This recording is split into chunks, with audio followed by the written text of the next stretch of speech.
बाजार पिया जाइना, पूजा के सामान सब लाइना। मान जाना यार, ए जी जल्दी बाजार पिया जाइना, पूजा के सामान सब लाइना। पाठ करावे के बा, कलश धरावे के बा, चढ़े गइल बा दसैया। प्रेम से बोलिए सिरा वाली मैया की जय। कोरोना कारण ठप हो गइल कमैया धनी, कैसे करे के देवी माई के पूजैया। खर्चों के काम बाटे जेब में रुपया रानी, कैसे करे के असुनामी के पूजैया।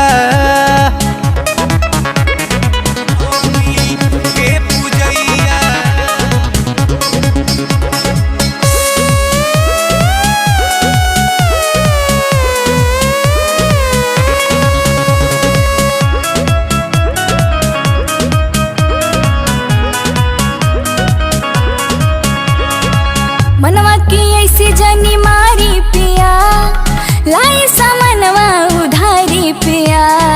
नइखे लागत जे हो पैया, जाई करज काढ़ी लाई पिया। 2020 में हाल सबके कहीं बाटे, लॉकडाउन के चलते रनिया सभे रोवाताटे।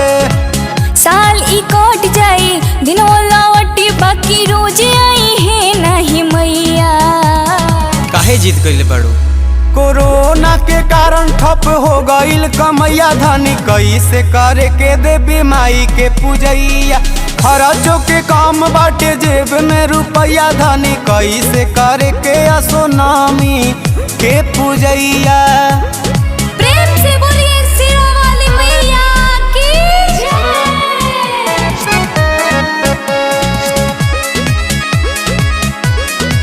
असोनामी के पूजैया।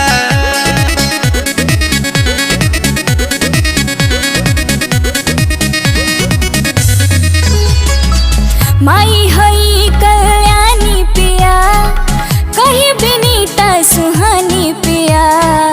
पूजा करी ना माई बनी है सहारा, हर ली है परेशानी पिया। अब माई के बास अपना पास ना कुछ बावे, का करे सुबास धनिया कुछ समझ में ना आवे।